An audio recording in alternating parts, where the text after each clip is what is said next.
Welcome back, ladies and gentlemen, to what has affectionately become known as your favorite time of the week. That is the Renatus J.A.M. My name is Jay Stark, and joining me as always is my fearless co-host, Mr. Matt Snyder. Mr. Matt Snyder. You know, we need to get your lower third to say Mr. Matt Snyder, fearless co-host.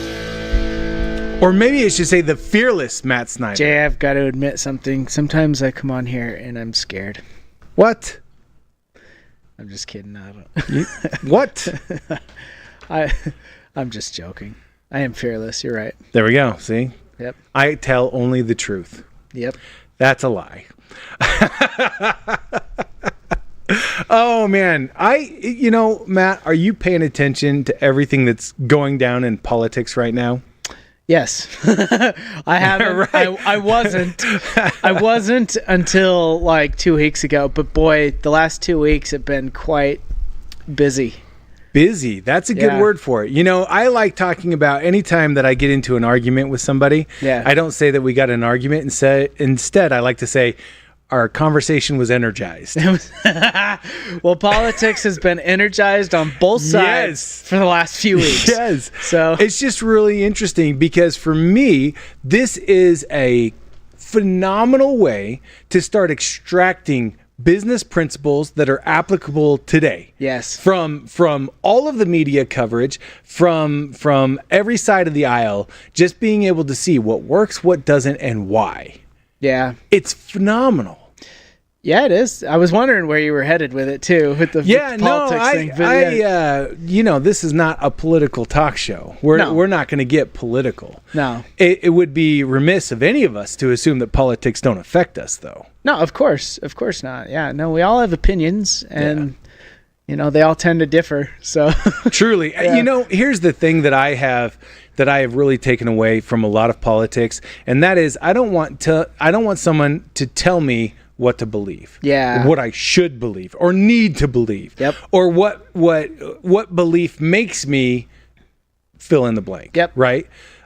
Instead, I want somebody to offer me information and then ask me intriguing questions that have me then seeking out my own answers. Yeah. That's kind of independent media is just, what it kind of boils down to anymore. Right. Because regardless of whether it's one side or the other, because there's media organizations that the corporate media kind of are on both. You've got the CNN and the Fox News, and they're going to pitch the sides that they sit on, and that brings up a really interesting point. Yeah. Did you watch the Founders Live on Monday? Yeah. Did you see what Bridger Pennington did? Yes, it was Shane Gillis. Skit. No. The part where he talked about the media. Yeah. Well, what are you referring to? Was Shane part of that part? I don't remember exactly where Shane fit into everything. He had Shane making fun of Trump and the making fun I of remember Biden. that. But he actually showed how the media, he had like 50 or 60 different outlets that were all reading the exact same story. Oh, yes, where they were. Yes, I did see that. And it just makes me think that we have to be very careful about what we intake because of the results it'll produce in our lives. Oh, definitely. I mean, what you put in up here is what you get out of life in general. I mean, you were telling me just at lunch about that book. What was that called? The Expectation Effect. The Expectation Effect, and how much the placebo, even when people know they're taking a placebo, it's just like just the mind power focused on it that changes something. And there was quite a few studies that you had cited off that it's a phenomenal book. It's by David Robson, and what he does is he talks about the effects that your expectations can have, and then he backs up every single one of his claims with a scientific study. Mm-hmm. Multiple scientific studies typically, where you can actually go back and you can do your own research on those same studies, and you can go in and create or start to understand your own findings from the results. Mm-hmm. And it's like, dude, it's too phenomenal to stay quiet about. I can't believe just how much science has proven the impact our belief has on our reality. Yeah. Oh, it's huge. I mean, you could do it with politics. You could do it with anything, though, in life where you get two different people. Yep. And I'm sure we've all seen it. I think it's probably pretty relatable, where you can see how one person sees the world as a completely different place than this other person. Man. My favorite demonstration of that is two people standing looking at a number on the ground. Okay, I haven't seen this. It's an illustration that shows two people standing on opposite sides of a number on the ground. Yeah. One guy sees a 6, the other guy sees a 9. And the question is, who's right? That's a great question. It's a matter of perspective, right? It completely is. And it's true. I've seen it, especially when we're talking about like recovery circles, especially those addicts that are brand new to recovery, and the way that they see the world is going to almost predict, I should say, like the outcome. Yeah. The way and this is where I've seen drastically different viewpoints on what the world is, how the world operates, and what potential there is for their future or the world. And that's kind of what has shaped my belief that almost anything is possible if you're willing to put your mind to it, put hard work to it, and you just never know. I mean, like when I cleaned up in 2009, I had the amount of debt that I was carrying, unsecured debt that I was carrying, was more than twice my annual income, right? I thought that it was going to take me 10 years to undig that hole. And inside of probably 18 months, I had it all paid off. Like maybe 2 years. I don't remember the exact timeline, but it was significantly shorter than what I thought was possible. So many things happened to me along those first 2 years of recovery I never thought possible. I didn't even imagine. Like it was unbelievable, right? I got a job making like 4-5x my income. Oh, wow. You know what I mean? That I'd ever made in my life, right? Like that was one of and the way that I got that, I mean, I could go on. That's not what this is about. But the point is that, how you see the world really affects what you're going to get out of the world. Yeah, exactly. What you focus on enlarges. 100%. And every good vibration stories proved that out. Exactly. Like the amount of people that just wouldn't give up. They saw opportunity, or they believed in themselves. They believed it was possible so much that they just never gave up. And then the quote unquote impossible happened, Yeah. So, yeah. Yep. I love that quote from Churchill. Success is going from failure to failure with no lack of enthusiasm. Yeah. No loss. lack? I thought it was no loss. No loss of enthusiasm, which I absolutely love, because that's a hard thing to do. It is, absolutely. And that really is the great divide between those individuals who are creating a mindset, a frame around abundance in their lives versus scarcity. Yep. Is they look at an obstacle, they look at a failure, and they don't say to themselves, I'm a loser because I failed. Mm-hmm. They look at it and they say, oh, now I've learned what not to do the next time. Yeah, totally. And my dad is I think a great example of that. Like, there's been so many roadblocks along the way. And instead of being like, well, okay, I guess that's it. Yeah, that's it. I tried. I gave it my best. Yeah. And he'll change his direction, change the strategy, move forward, and he does it with no loss of enthusiasm. He's just like jacked about it, because he can see the potential. He's like, "This is great. This is going to be amazing," And then all too often it works out. It is great, or it does work out. And if it doesn't, he does it again. Right. So do it again and again. Over and that makes me think of Art. Art Williams. That speech. Do it and do it and do it again. Yes. And if you haven't seen Google this, man. or it's on YouTube, but you can search it on YouTube, Google it, whatever. Art Williams, Just Do It speech. Go watch it. So good. He'll light a fire under you. So good. So good. So good, because he really demonstrates that grit, hard work, determination will trump skill and talent every single time, because talent will eventually run out, skill will eventually stop. You have to have determination. Well, and to make it. Talent's amazing when you have those other things. 100%. But in many cases, talent is almost it can be an obstacle. Yeah, it's like an obstacle, because if you're just naturally really good at, let's say, basketball or whatever, you don't work as hard at it as the guy next to you. And eventually that guy will outwork you long enough that he becomes better than you are. Can I tell you a personal story real quick? Yeah, let's hear it. So this is about my son. When he was 3 years old, I had a neighbor come up to me and say, "Your son has severe ADD." Which I believe now all ADD is qualified as ADHD. I'm not sure. I'm not in that space. That is what I've heard. But is that they kind of got rid of the two categorizations and just made it one. And so she goes, "You need to go get him checked out." Yeah. And I was like, "You know what? I can work with this." And so he used to do this thing where he'd put his hands up in front of his face and he would put his face down all the time.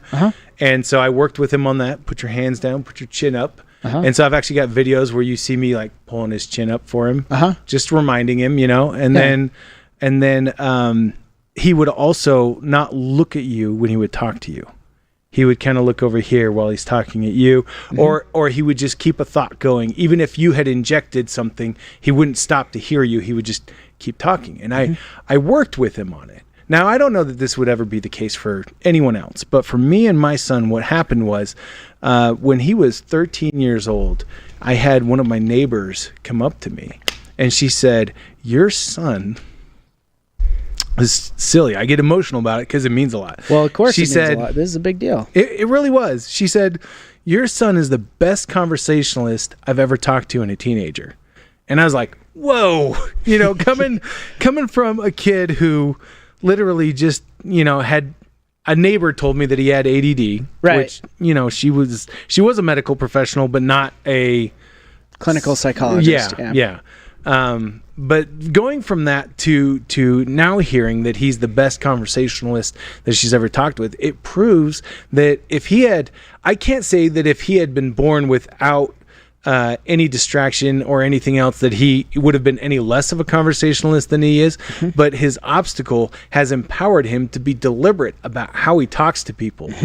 Because he'll engage with you, he'll ask you questions, he'll make sure that he responds and listens effectively to you. Yeah. And so just like what you were saying, that oftentimes those individuals who are born with that obstacle become even more proficient at it than people that were naturally gifted or talented. They've done the work, man. Yeah, you do the work, and that's what life requires. You don't stop doing the work. Yeah, you don't ever stop, and I mean Sylvester Stallone had a nerve severed in the side of his face, and so he didn't talk good, as what the quote unquote what he was told by producers, and he couldn't get an acting job for anything. You want to see an amazing story of never giving up? He was homeless, sold his dog, sold his wife's jewelry. His wife divorced him over that, all to pay for his dream so he could live in New York. He was living, homeless in the subway. But, he eventually wrote the script for Rocky and sold it. And when he sold it, he wouldn't take the $125K they offered him, which in the 70s would have been incredible money, especially if you're homeless. Yeah, right. No kidding. But that's an amazing story. But he had that nerve severed, and that was kind of why his face, on one side of his face, it's just why he talked the way he talked and all that. But he worked so hard to overcome that challenge, and eventually got his role in Rocky and took off from there. And now, is on his 75th or something movie, birthday. 76th movie. Yeah, and birthday, but and still looks jacked. Oh, man. And is still making movies because that's what he loves to do. He really does. Hundreds of millions of dollars he's made, and he's made it. He can retire, but he's still making movies because he loves it. So then basically what you're really alluding to is that if you don't necessarily have a something in your life that is other people are just naturally gifted at and you suck at, then what you should do is constantly be focused on improvement. Yeah, work on it and allow yourself to suck. I think it's okay. I think it's okay to just be bad at something. People are afraid, what will other people think? You know, I used to manage a gym, and I saw so many people that were afraid of like lifting weights in front of other people because they were worried about being criticized or they're doing it wrong or whatever. And so they would work out in the corner, kind of like away. They would take the weights and they would go walk all the way across the gym and work out in a corner or whatever, away from other people. And I got to know this because I was managing the gym and I was doing the sales for the gym, and I'd get to talk to them, and you know, I was the one that sold them their membership and really knew kind of the situation. Right. And so, who cares? Who cares if you look dumb? You know what's funny? You know who will never criticize you for going to the gym? Huh? A bodybuilder. Yeah, as a matter of fact, most of them that had the interactions with, they're just excited to see somebody getting in there and improving themselves and working on themselves. You know who will never criticize you for starting a business? A millionaire. Yeah. Somebody who's made it. Yeah. They're not going to criticize you. Well, there's a saying, but you know, basically that I think Alex Hormozy said it. Nobody has ever hated on him that was doing better than him. Oh, let that one sink in. Yeah. Because I was having a similar thought in my mind where I was like, is the reason why people demonize improvers not because they're improving, but because the person is doing something that you could do but aren't? Mm-hmm. That you represent a lack somewhere else? Yeah. David Goggins has talked about it as well, like with, you know, family get-togethers or whatever, and people are making fun of him, like, oh, you know, but... I can't imagine anybody making fun of David Goggins. Right? Like, that doesn't even compute in my head. It's like, dude, that guy is so much. He is. And, you know, he goes after what he wants. But, I think that's been that's been true in my life is I haven't had anybody that has... I mean, I haven't had a lot of quote unquote haters, I guess, really, but like, there have been a few along the way, and none of them were doing better than I was, you know, and that's not like a flex or whatever. Like, right. I'm so great. They were just, you know, they were in a worse spot. And you got to think, you know, if you're spending all that time on negativity and on other people, where are you? Yeah, how much time are you not spending on yourself? Yeah, you're in a bad spot, you know, and which I think is a normal part of the process for a lot of people. The vast majority of the population has been in a bad spot before. You know, that there's pride from the top looking down.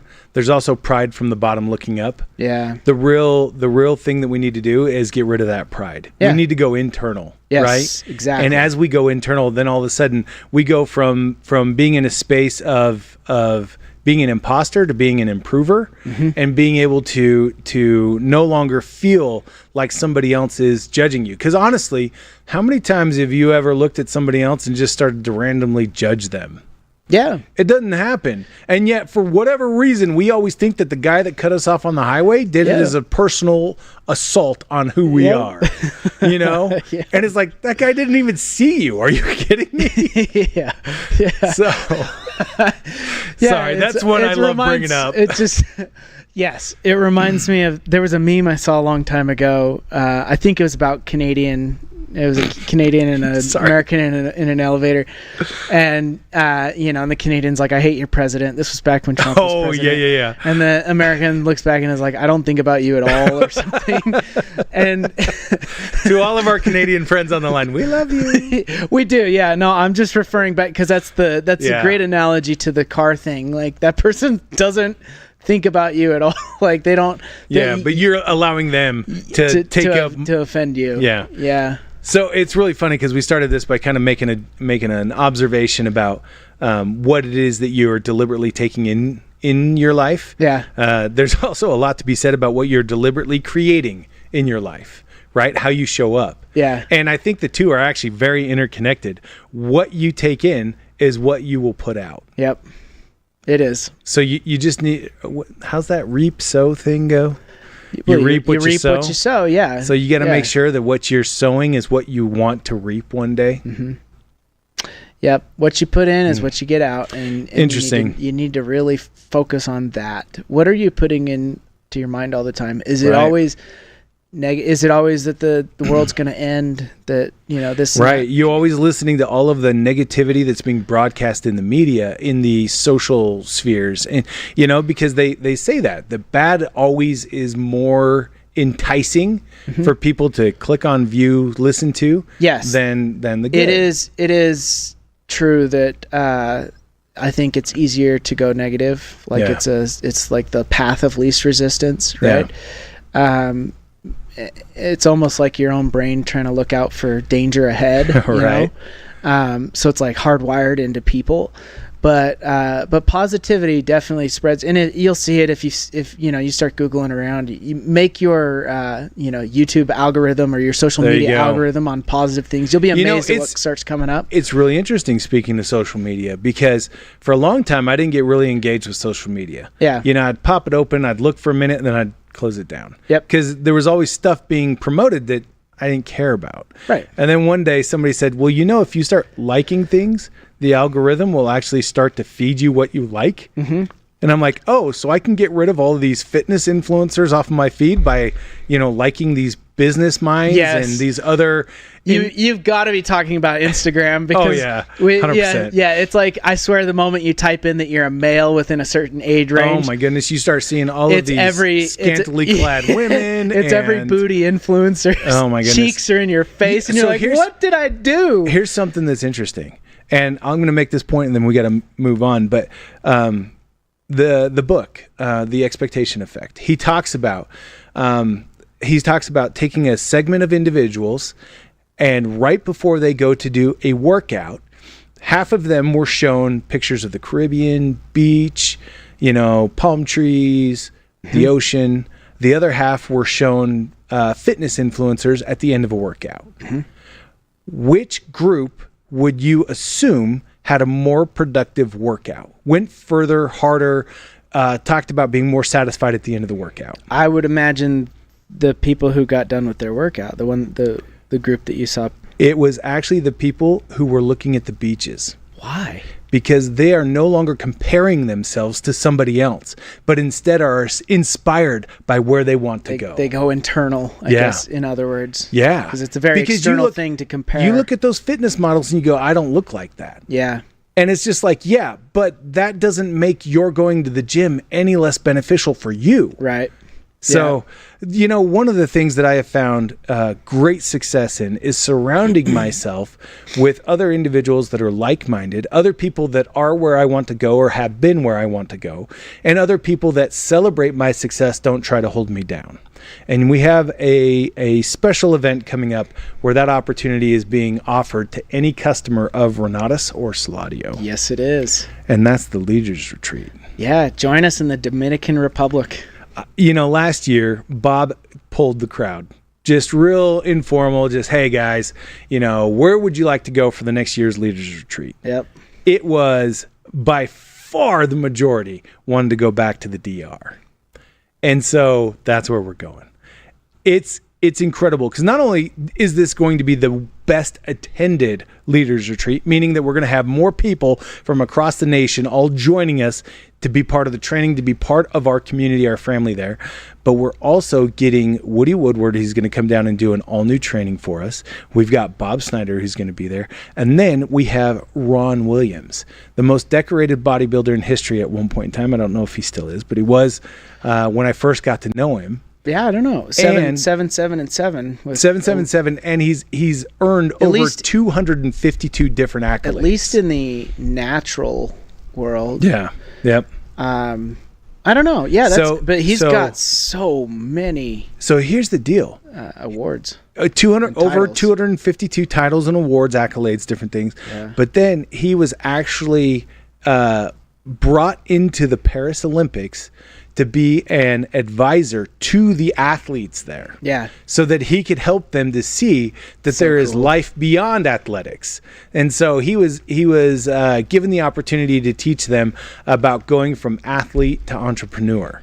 and what that really looks like. Yeah. And I just thought, man, there is no one better to do it than somebody who's been an athlete his entire life, but then taken into that entrepreneurship. Yeah. And segued completely into entrepreneurship. And I love the way that he leans into his beliefs, his principles. He's able to live that now even more intentionally than ever before, and be a greater influence for good in the world. Yeah. Yeah, absolutely. And I mean, how many athletes do you hear about going broke after their career's over? Oh, it's so many. So many in like singers or artists or whatever. But there's the ones that really stick around or create the Jordans or the George Foreman grills or whatever of the world. And, right. And they're still, Yeah, Dr. Dre made way more money off of beats than he ever did his own music. That's true. 50 Cent made more off vitamin water than his music. Right? Yeah, these guys are that are smart about it, who take their money and then reinvest it. Yep. Instead of just living off of it and watching it dwindle away to nothing. Yeah. But when Ron, what he's got to share with us that he's going to be doing at the Leaders Retreat, which honestly, is there any better place to work out with one of the most decorated bodybuilders in history than on the beach in Punta Cana? Pretty cool. Oh, man. I think it's really cool. He's going to be doing sunrise workouts with everybody. He's also an ordained pastor and will be doing a non-denominational ceremony, church, whatever. What's the word I'm looking for? Service. There we go. Yeah. A non-denominational service on Sunday. But I'm so looking forward to getting to hang out with him, getting to hang out with Bob and Woody, getting to hang out with you and all of the other leaders from across the nation. It's so much fun. The Nationals is amazing. Nothing compares. The training is unbelievable. All of the people coming together. The Leaders Retreat is so much lower key that it actually becomes almost as impactful as the National is. I think so. You really start to build relationships with individuals. I think I think we should bring out our guest and I want to hear his thoughts on the Leaders Retreat and how that, the relationships that get built and how that goes for him. Because I think he's got a lot of really good insights. So here's what happened, right? I know you were there. Here's what happened. Last week, we were having such an amazing conversation that we ran out of time before we ran out of content. And it was incredible. It was so much fun that we could not help but invite back for a second week in a row, Mr. Mitch Nelson. He is an amazing leader. He is a servant inside of Renatus, and he is a top income earner. He's a former PAC member. He has done so many good things and is continuing to build in such a powerful way. I could not help but bring you back so I could pepper you with more questions. Man, I'm so excited to be here. Yeah, buddy. Dude, we're excited to have you. To be here twice in a row to hang out with you guys. I mean, come on. Heck yeah, this is fun. That's what I'm talking about. Yeah. So tell us your thoughts on the Leaders Retreat. The Leaders Retreat is amazing. I mean, it's an incredible opportunity to connect with people. I have such deep relationships with so many people all around the country in the Renatus Nation. Yeah. And the only reason I've connected with these people is because of things like Leaders Retreat, right? Yeah. And it's, I would say especially Leaders Retreat, because in Nationals, I mean, it's intensive training, right? Right. But at Leaders Retreat, we get a chance to form these bonds. Yeah. And they last. It's incredible. Yeah. Even, I mean, we talked about, how Maylee and I were gone for 2.5 years. Seeing people coming back, getting back to Nationals and people that I hung out with for 3 days at a time at a Leaders Retreat was, it was really cool to rekindle those relationships. So the relationships, the trainings, the opportunity to work out with Ron Williams, I've had that opportunity. He kicked my butt. It's incredible. You do not want to miss that opportunity. Awesome. You want to be there. I love, especially when you have opportunity to meet people that you may have seen online. Yeah. You've seen them in a Zoom event, you've seen their names or you've seen them featured in a testimonial or on the top 10. Like, I know everybody has seen your face up on the top 10 several times this year. That's awesome when you get to meet them face to face for the very first time. And you're like, I know this is the first time that you and I have ever connected like face to face, but I already feel like I know you. I already feel like I appreciate you. Yeah. And all of a sudden it just fast forwards, what's the word I'm looking for? Fast tracks. It fast tracks going from perfect strangers into being close friends, and then even further becoming somebody that you can mastermind with, somebody that you can build with. Yep. You know, I love hearing all of the conversations that happen around the pool, that happen in restaurants. You know, all of a sudden you're going to dinner with people that you didn't know 2 days ago. Yep. And you're spending an hour with them and brainstorming and hearing their story and, you know, sharing your own. And it's like, this is so cool. Such a cool opportunity. It is. It's really cool. Favorite event each year. I love it. Right on. Yeah. Favorite event each year. There you go. Well, not to diminish any of the others, because they're all awesome, but it's my favorite. I love Leaders Retreat. It is. It's relaxed, and it's that kind of intimate group setting where you can just hang out and really get to know somebody. Yeah. I can tell you that's where all of the really deep relationships that I've got inside of Renatus with you know, all those like really deep friendships where you get below the surface, those have all happened at Leaders Retreats. You know, riding on a catamaran with somebody, or you know, zip lining through the Costa Rican jungle, and we've done some stuff like that. One was so much fun. That was cool. Yeah, riding the locks in Panama. Oh, that was a good time too. Yeah, there's been so many, you know, out there flipping razors on the beach in Cabo. Neither one of us was there. Sorry, we guys. can't relate to that one.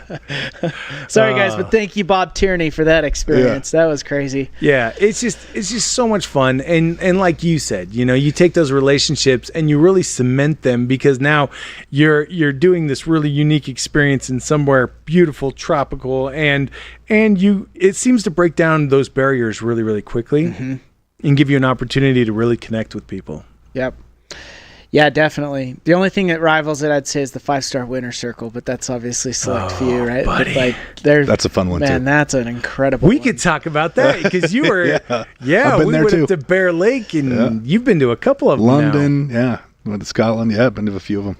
It's been a lot of fun. Yeah, that is a fun one. You know, that winter Bear Lake one is probably one of my all-time favorites. I mean, nothing's going to top Africa, but like that was just the snowmobiling. I mean, it helped that it was like we had seasoned snowmobilers, like, you know, that have been riding for 20 years or whatever in our group, and they're like, I've never seen snow like this. You know, it was that good. It was so incredible. We caught like the perfect day for that. But I remember boating with you out on Bear Lake on Bob's boat, and oh man, that was just a good time. That was my anniversary last year.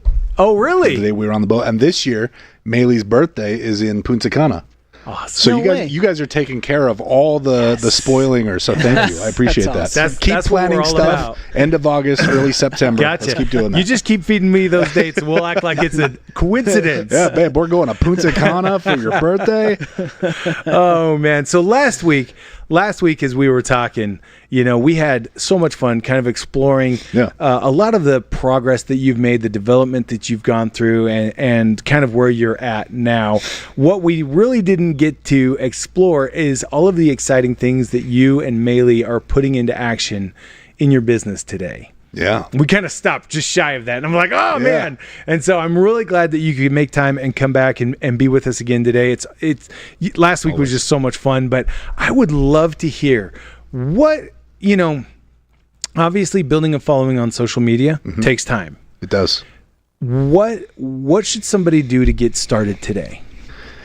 Here's the thing. You just start, right? I mean, we talked a little last time about how, you know, Bob leads in a way of done is better than perfect. Yeah.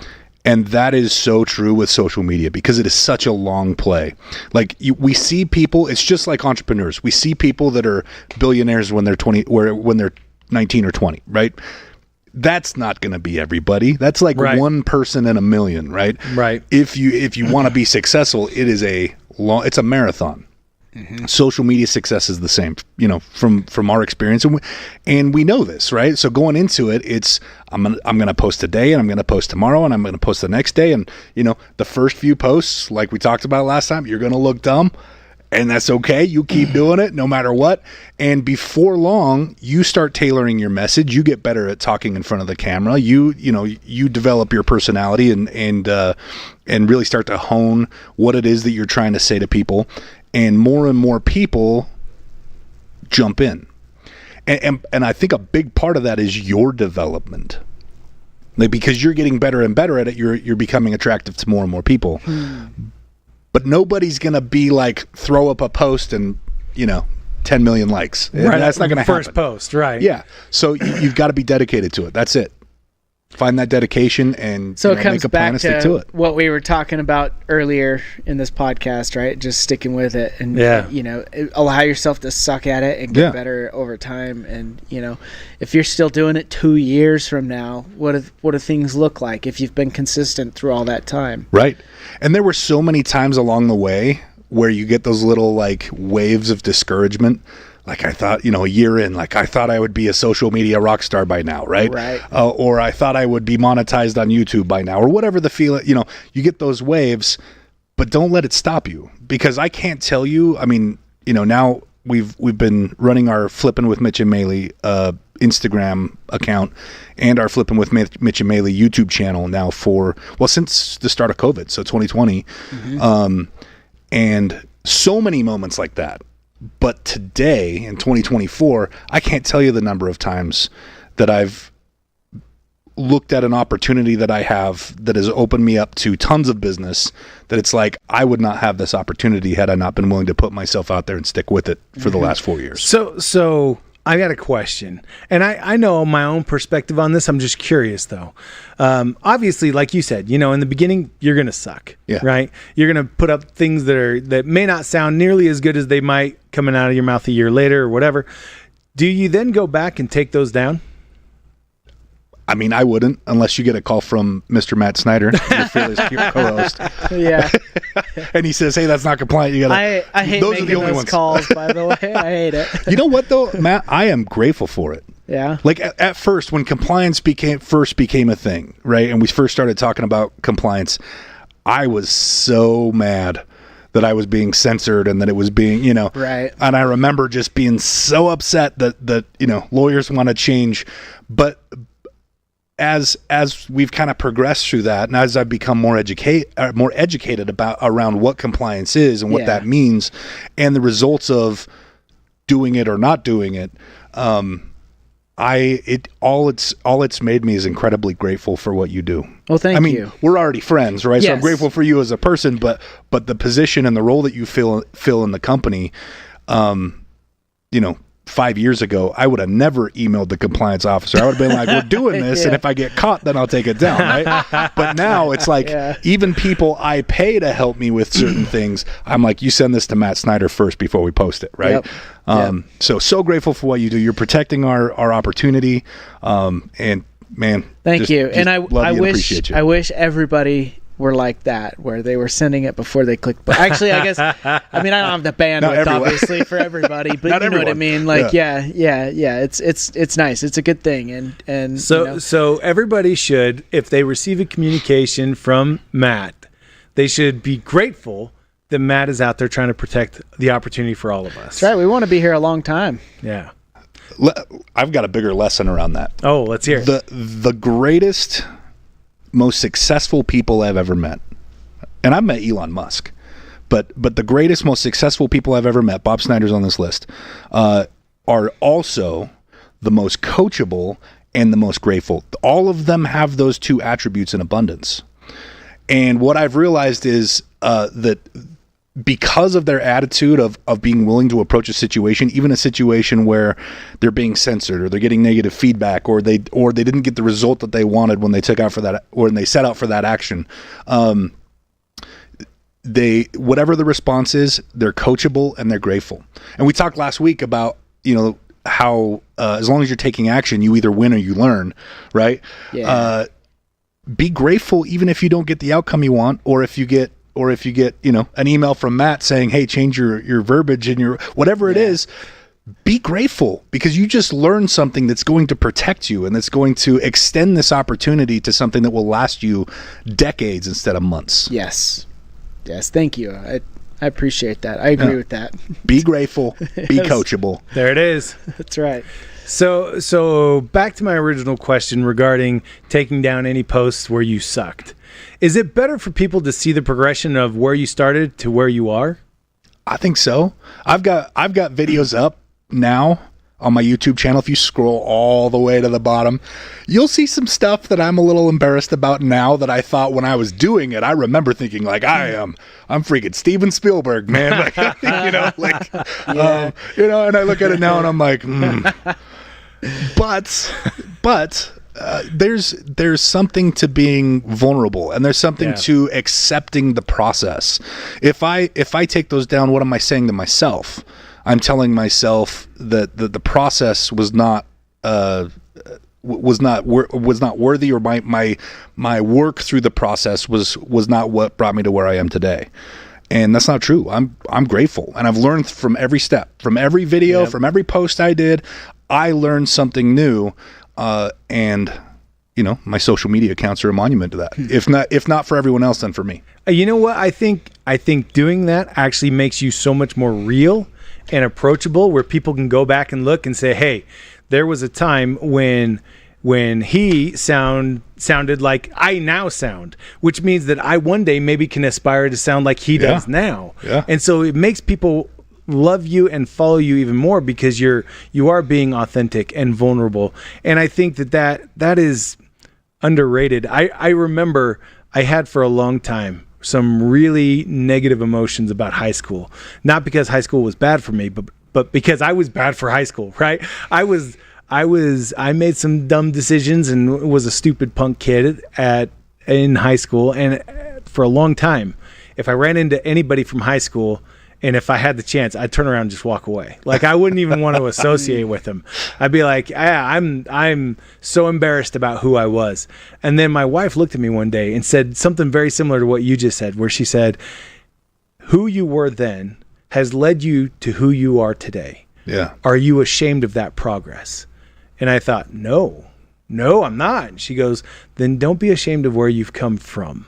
Yeah. Be proud that you are where you are today. Absolutely. And I was like, oh, that is so good. Yeah. So I stopped avoiding people from high school. Now they avoid me. So, yeah. Because they've all been through that process too. Everybody was an idiot in high school. Yeah. Right.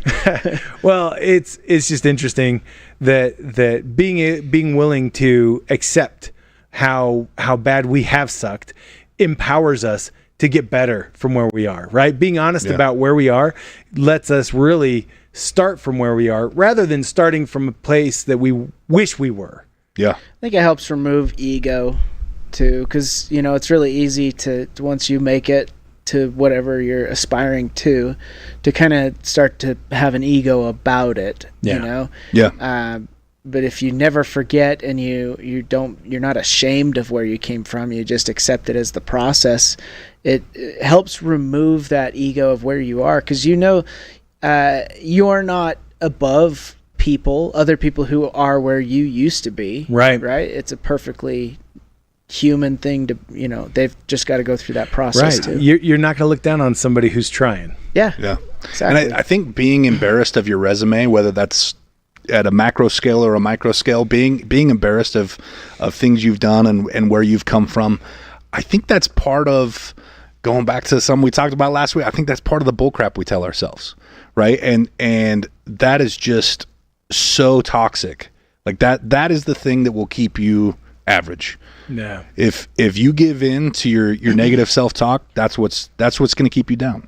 It's only when we learn to harness that and to grow from, become a better version of ourselves, do we really excel and succeed. Yeah. Yeah, that's, that is something. As I've done that in my own life, like just focused on getting better at things, you stop focusing on just what other people are doing it all. You don't have criticism for them, like it's really weird, because you're just you're making yourself better.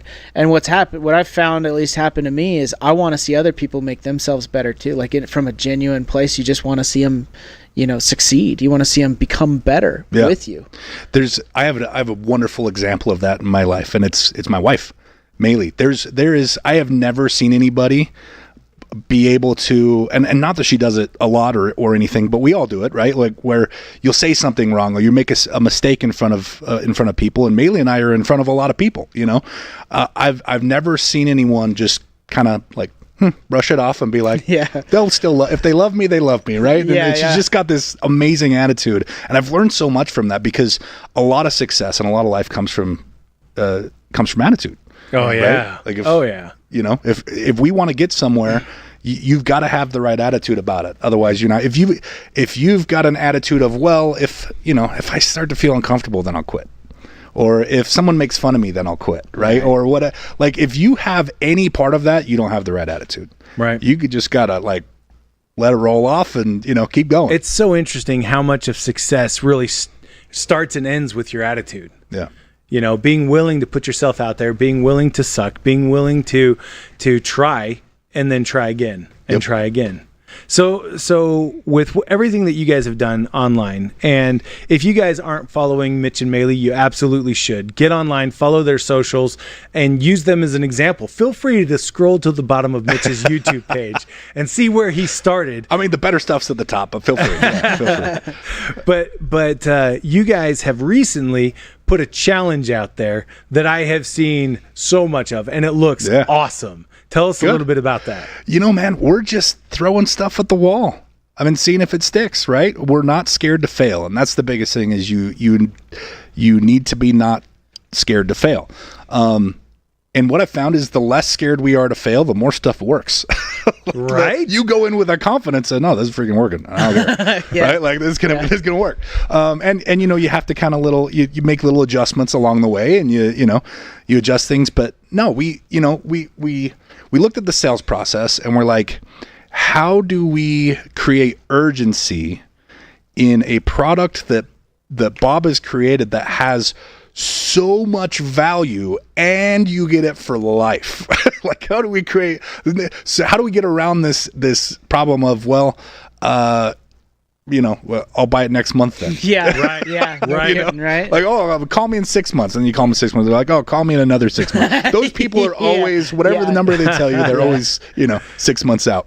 But no, so our idea is, if we create events that people will miss out on, and to join the events, they have to be education holders, then there's urgency. Yep. Hey, we're having a 90-day challenge. It goes from this date to this date. If you don't have your combo by then, you can't play. You got to be educated to do it. Yeah. And you know what the challenge is? Watch your education. Yeah. Yeah, man. Like, it really is. I mean, and here's the thing. I mean, I downplay it, but I know from my own personal experiencing and watching hundreds of Renatus students do it, if you watch your education and you take action, those are the things that lead to you doing deals. Like, it's a simple formula. Educated, take action. Get educated and take action. There you go. So that's the secret sauce. There's our 90-day challenge, right? With some fluffy marketing around it.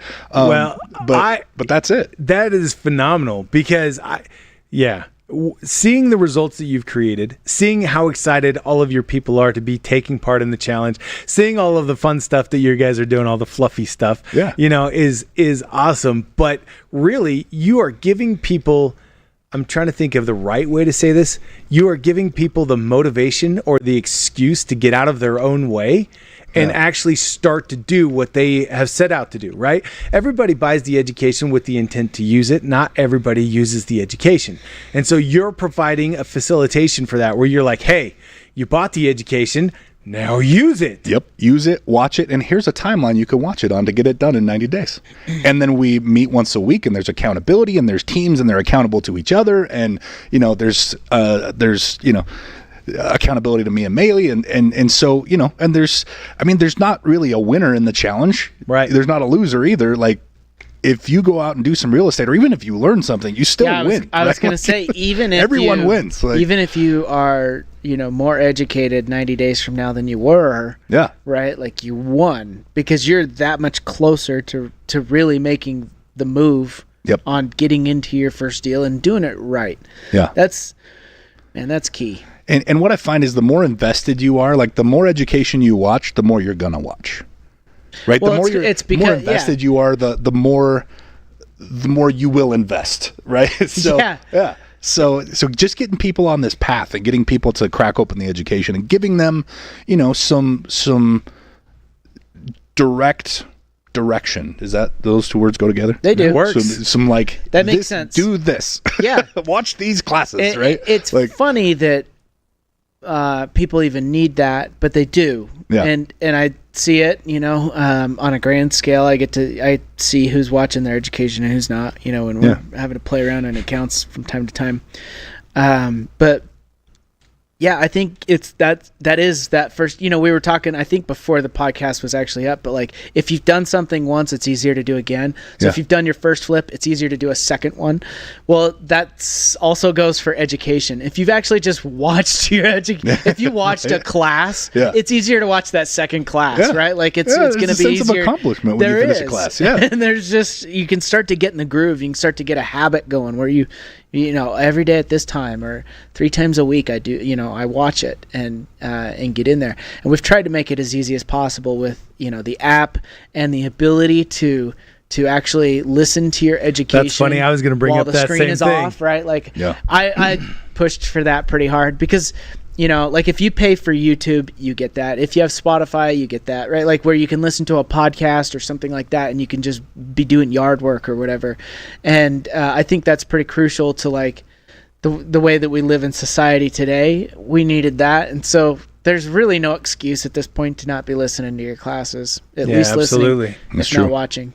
And go through them multiple times. Yeah. I went through Velocity Banking 4 times before I actually did it. I was like, wait, how does this work? Like this doesn't make the math. I'm not sure.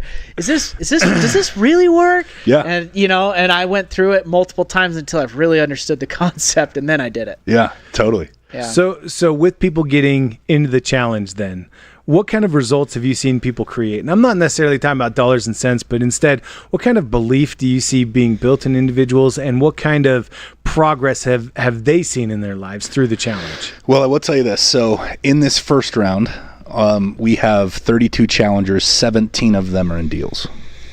Wow. Holy crap, already. Man, and we're in week 8 of our 13-week challenge. Wow. Yeah.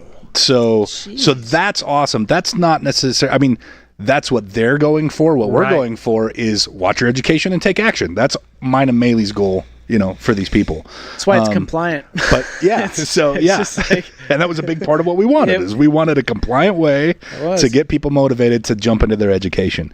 And so we're seeing a ton of success with it.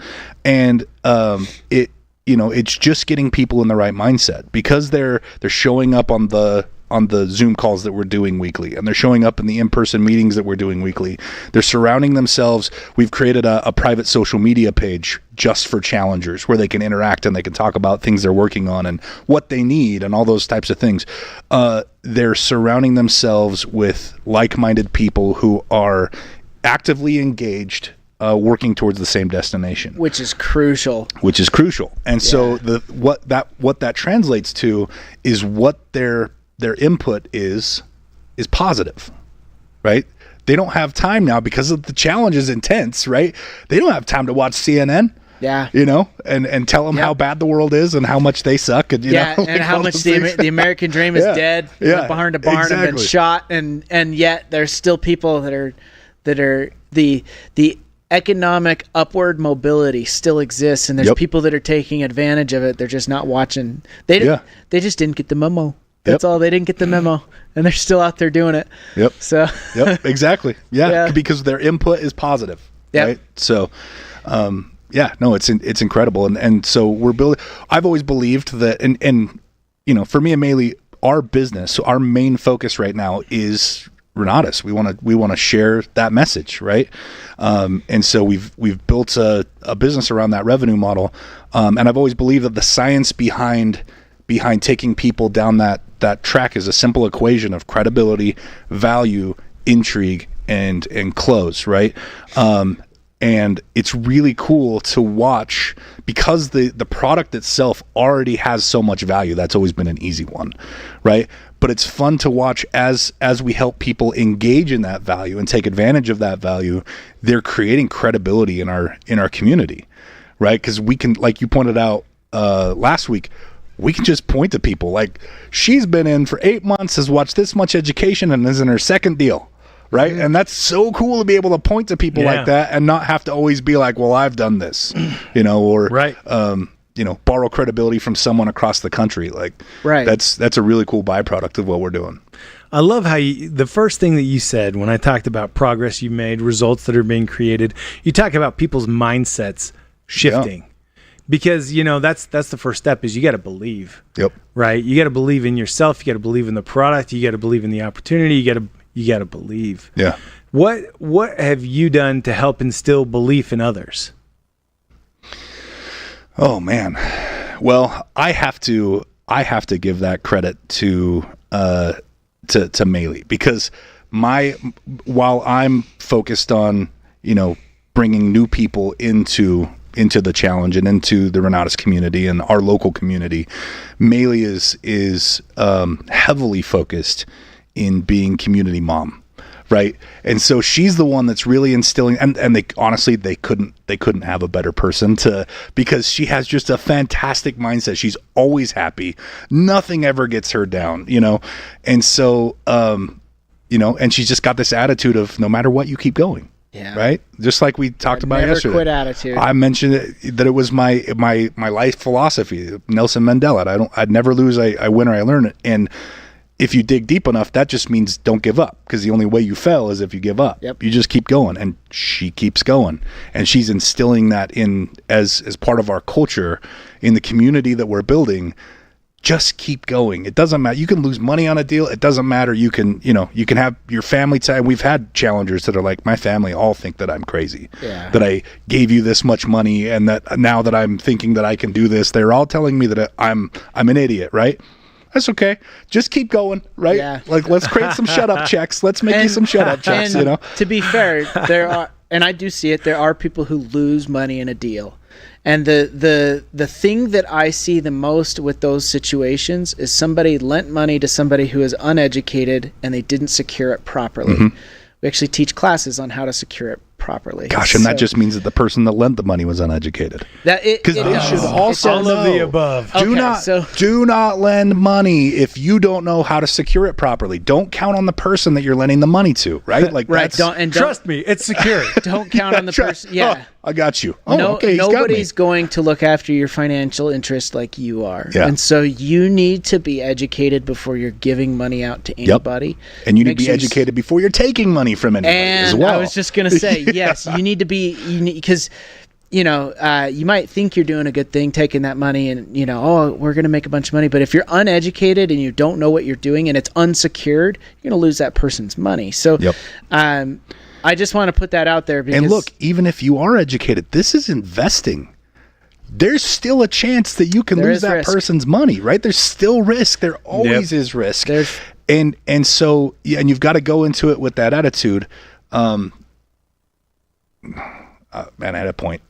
I was going towards the point. Well, the point is that there's risk. And so, there's risk in all things. It's I don't want to overplay it or downplay the risk that is involved. The risk is lower if you're educated. I will say that. The people who secure things properly, they secure their money against the property. Even if the deal fails, they still get a large portion of it back instead of losing all of it entirely. Imagine going into a deal where you're maybe not confident that you know all the ins and outs, but then you have a community of individuals that are also in the same boat as you, who are also learning at the same time you are, that can act as a resource sounding board for you as you have these questions. Yeah. I'm just hearing all of the benefits for the individuals that are involved in the challenge. Yes. I think it's a lot like. Thank you for bringing it back around to the positive. Right, so I think it's a lot, bringing it back to the gym. Yeah. I think that analogy, since I managed a gym, that analogy really plays for me. I understand it really well.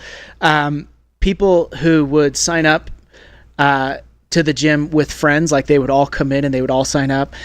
Typically, what I saw was groups of women that would do that, but it happened with guys as well. But like they would, 3 women would come in and they'd all sign up and they'd have a plan to come to the gym together. Those groups are oftentimes more successful. Like they kept 3 months later, they're still coming when the one person that goes back to Go fast, go alone, go far, go together. Yeah. Oh, absolutely. Well, I just think it's like-minded individuals, man. You're hanging out and you've got another resource and you've got support and you've got people around you that have the same goals and they're trying to do what you're doing. Yeah. And that goes a long way. There's something to that. So, man, that's awesome. I'm so happy for you for what you guys are creating, for the energy and the momentum that you're creating, and I can only hope that it will persist, that you guys will have more challenges, giving more and more people an opportunity to get involved at a higher level. What if somebody is relatively new, or maybe somebody wants to start getting more and more involved in the opportunity with Renatus? How would they go about even starting to do what you guys have been creating? We have to remember I'm 11 years in, right? So I remember the feeling of looking at people that I wanted to be like, or that were places that I wanted to go in my life, right? And getting discouraged because I'm like, I can never reach, that. I've been doing this 11 years, right? So we're trying just crazy stuff based on 11 years of knowledge of what works and what doesn't work. You have to pay that price. Now, can you learn from us in a way that it doesn't take you 11 years? Absolutely, right? The thing. So to answer your question directly, I go back to something I heard Bob Snyder say at an event in Idaho Falls right when I came back to Renatus. He said, love the people, use the money, not the other way around. Every decision that we're making in this challenge, every marketing decision we make, every dollar we spend towards attracting new people to the Renatus opportunity, whether that's as students or as ICMs, is done from a place of love the people, not the money. Love the people, use the money, not the other way around. Love the people, use the money, not the other way around, right? So, and that has not always been my attitude. Not that I was ever abusive or anything like that, but it's now not we're on been purpose your about focus. it. Yeah. Now we're on purpose about that philosophy.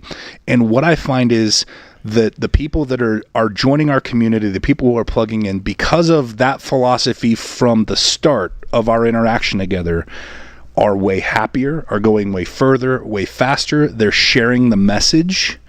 I used to have to pull teeth to get people to change their mindset when they come in with the intent of being a student and trying to get them to see the opportunity in the comp plan, in marketing.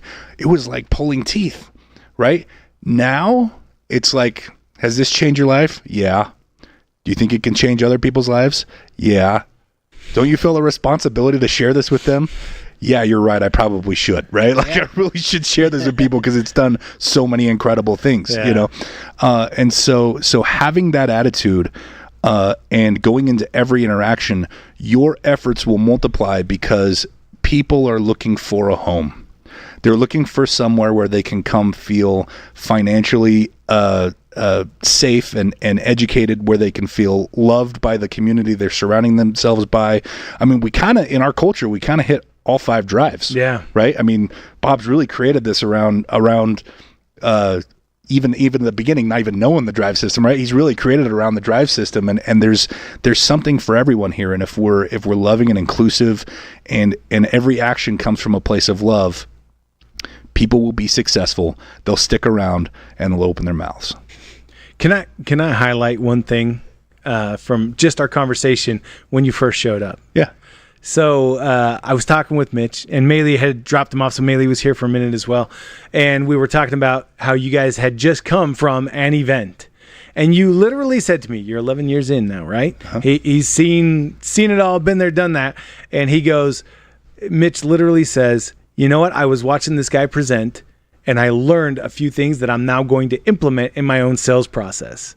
So that's one thing that I feel like is undervalued, or maybe something that people don't focus on all the time, which is even when you are creating success, never stop learning. Yeah. Never stop looking for new ways to see what works, new ways to see how you can connect with individuals. Never stop learning. Yeah. Let me ask you this, Jay. how long in your life do you want to progress? Forever. At what point do you want to stop progress? You want to progress forever. Forever. Then you can never stop learning. Because once you stop learning, once you think you know everything about something, and it goes back to ego. You brought up ego, right? Once you think you know everything there is to know about any topic, you stop growing. Yeah. The growth curve and the knowledge curve are directly related. They will always be parallel to each other, whether it's going up or going down. So if you want to progress forever, then you can never stop learning. Be learning. I would add, over the years, I've had the advantage of seeing a lot of people who didn't know anything about real estate get into real estate and then become successful, and then the ego followed. They get really good, and then their ego, and they stop learning that I know everything now. I'm the greatest. I'm the expert. I'm this. I'm that. And they always self-implode. Yeah. I can think back to a previous company that my dad had, and there were some people I watched. I watched it from the sidelines. I watched it just grow their ego, and and they were making tons of money, and they weren't used to it, and they were start thinking they're amazing, and the self implosion happens every time. Yep. And I too have done that. I did that in my early 20s. So Me too. Yes, yeah. I learned that lesson the hard way. Even after watching it in my teens, I still did it in my early 20s. Yep. And, I worked my way to the top of, at the time I was working for a call center. I was the number one sales guy out of a call floor of 120 people. I was consistently, month over month, just crushing it. Yeah. Well, I went to my head and my ego. I won't get into it, but in a ball of flames, I came... came out of the sky. But yeah, it's aren't those the most frustrating lessons? The ones that you learn already from watching someone else, and then you do the same thing. Yeah, and it's because you think it's different. Known. You think it's different when it's you, I'm different, right? I mean, I'm different. I'm different. Situation's different. Yeah. I got this. Yeah. Yep. So that was a tough one to learn. Yeah. But you gotta use the money, love the people. Right? Yep. As soon as you start using people and your focus becomes on making money and what awesome thing can I buy or whatever, and it's just the ego comes with it, and you self implode. I've seen it so many times. Yeah. Bob told me just recently. He's like, I've had all the stuff. Yeah, and eventually the stuff will stop making you happy. He's like, I've gone all the places. Eventually all the places stop making you happy too. But the one thing that never ceases to make me happy is changing lives. Yep. It's purpose. Yeah. It's having that purpose. It's a beautiful thing when you see somebody who was really struggling, and then, a few years down the, Dane Clark comes to mind, is roofing and, is struggling. Apple Store, and working at the Apple Store and afraid to talk to a person, and then, and how he worked on himself and his business, and to look at where he is today. I mean, he's got it all. Yeah. So those kinds of stories changing lives. It's so fulfilling. It is cool. It's everything. Yeah. It's purpose. And it's, I think, a big part of why I'm in such a different place now is because of the Drive system, right? Like, Drive has taught me so much about myself that it kind of because ego is kind of an external expression, right? Because you're changing lives and you're like, I'm the guy. It's me. I'm the guy, right? And I totally I went down that road, right? Like, I'm the guy, Yeah. And but recognizing, going internal with that, and realizing that it's an act of love, and it's an act of service, and it's an act of compassion, and being and staying humble, powerful, because you don't have to be weak to be humble.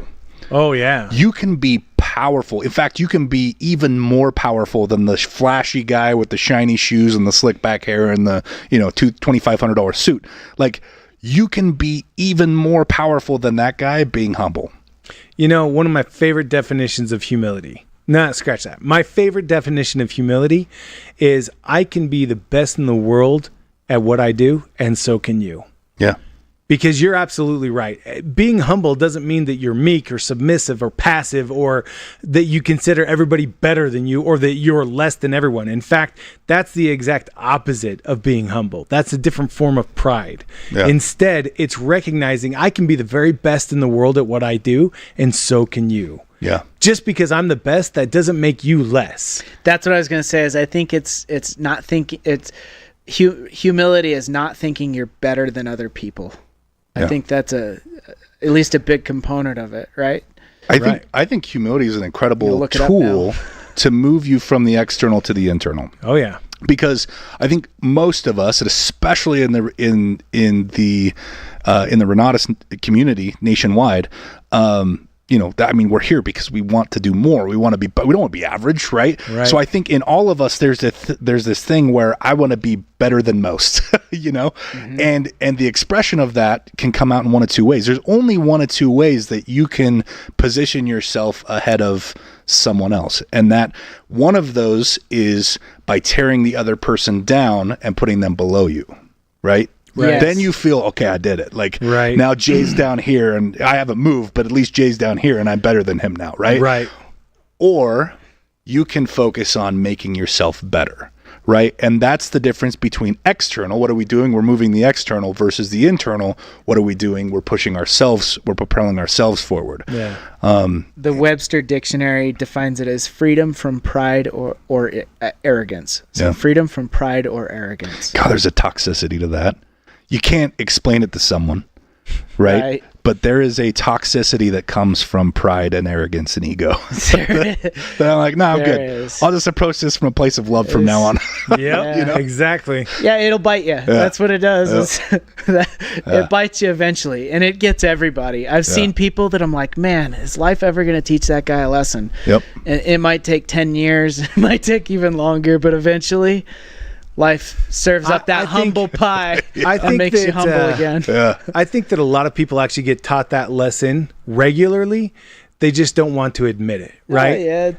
People that are all external are typically just miserable. They are so unhappy because they're waiting for some external stimulus to make them happy, rather than. Oh, I'm sorry. I didn't mean to interrupt. Go ahead. It's a downward spiral, though. It's just this feedback loop that you get caught in, right? Because you're external trying to be validated, and then because you're so external, you're miserable, right? So you need more validation, which makes you more miserable because people aren't giving you the validation. You'll never get enough external validation. It's like an addiction, man. I mean, that's the drug circle, to have internal right? confidence. You just go back for more, and it's never enough. It's never enough, and you just get caught in this death spiral. And the more you get of it, the more problems come from it, but then the more you need of it to solve the problems that came from it, that then begets more problem. It's such a it's this circle, and it's a rut, and I think it's a rut that it's very easy to get caught up in. And I think, like I said, I think the vast majority of people have been in they've had to go through this in their life, or something similar to it. They've been in a bad spot where they're hating on other people or whatever because they hate their own situation or their own lives or themselves. They don't have self-respect for one reason or another, and so you gotta be nice to those people. Be nice to everybody, man. It really is. I guess since I've been caught up in that myself, I've been through, addiction and then recovery, and I've been caught up. I was actually, they kind of coincided, that pride cycle and addiction, but where I thought I was the greatest and walked on water, but having been through that, and then you into recovery, it's easy for me to see it for other people and be like, oh man, I've been there, and I feel for them, like, because life will serve up that humble pie eventually. It always does. Absolutely. It's interesting. It's always awkward bringing up a religious example, but because I'm not that religious anymore, but I think it's really interesting to me to look at the life of Jesus Christ, right? He was a carpenter, but he didn't use carpenter analogies almost ever, right? He used growing wheat and shepherd stuff, right? analogies Yeah, and like all the time. yeah. And what a that's great example of how to influence people. You're a shepherd, and you take care of your sheep, right? And I look at from a very humble place, obviously, but I look at the people that I invite to look at the Renatus opportunity, and then encourage to sign up for the Renatus opportunity and make a big sacrifice in their lives. I mean, $26,000 or $35,000, right? I kind of feel a level of like responsibility. So that's why I've chosen to be a community leader and raise my hand for that. And you know, the way to show that love is to treat them like the sheep. You know, Jesus always said, like you would leave the entire flock for a moment to go chase after the one that strayed away and bring them back to the flock. Like, that's the kind of love that you have to have for these people. And you know what? When that, as you're building your team and you're building your community and you're showing that kind of love, it just is attractive. Right. And because of that, your team wants to invite people, and people are coming to you and they're seeing it on social media. And so you have to build a genuinely beautiful thing from the heart. And as long as you're building from the heart, it will be beautiful, right? But building from that place of love, it can't be fake, and it can't be motivated because of your wallet. That goes back to everything works and nothing doesn't, Mm-hmm. right? If you do it with love, if you do it with the right intent, yeah, it'll work. It may not be the most effective thing, but it will work. People feel that authenticity. They're going to be attracted to it. And you may think to yourself, oh, I could do it better. And then you do it better. Yeah. You know, it's just, I love that analogy. I love the comparison, and especially about showing up authentically and being accountable and being truly motivated to inspire, help, uplift, and help others progress. Yeah. When you're motivated that way, then people will feel it, they'll be attracted to it, they'll want more of it, and they'll want to share that with other people as well. Yeah, exactly. That's awesome. Yep. Man, this has been another phenomenal conversation. I feel like we could just keep talking and talking and talking. I feel like we could start reading, you know, there's Part the old 3, part notes. there's the old adage, you know, I could listen to that person read names out of a phone book. Right. I feel like we could talk about just about anything and start to extract these life principles where we're like, hey, check this out. Yeah, that's true. I do sometimes call the Renatus main line just to hear your voice. I hang up after the intro prompt. After you get the recorded message from Jay. Yep. Oh man, that's funny. That's funny. I love doing those too. It's so Hey, you got a funny. great voice for it, man. Thank you. Thank you very much. Thank you very much. You got to get that lower timbre, you know, just to drop down. Yeah. So anyway, radio voice. Thank you. Thank you for being with us. My pleasure. Thank you for sharing. Thank you for the inspiration, the guidance, the man, just the recommendations. You're such a font of knowledge. I hope that everybody follows your example. Get online, follow Mitch and Maley. What's your YouTube social? Most of it's Mitch and Maley. Mitch and Maley. At Mitch and Maley, yep. Maeli. Maeli. There you go. So look for Mitch and Maley, follow their example online, make sure that you get invested in yourself, start taking the opportunity seriously, and show up with love. Show up with the intent to help other people, and hopefully one day you'll be on our podcast talking to us just like Mitch is today. Mitch, thank you for being with us. You're a rock star. Never forget, the reason why Renatus rocks is because of the people that are associated with us, like Mitch, like Matt, like Aaron over in the corner, like every single one of you. Thanks for being with us. Renatus rocks.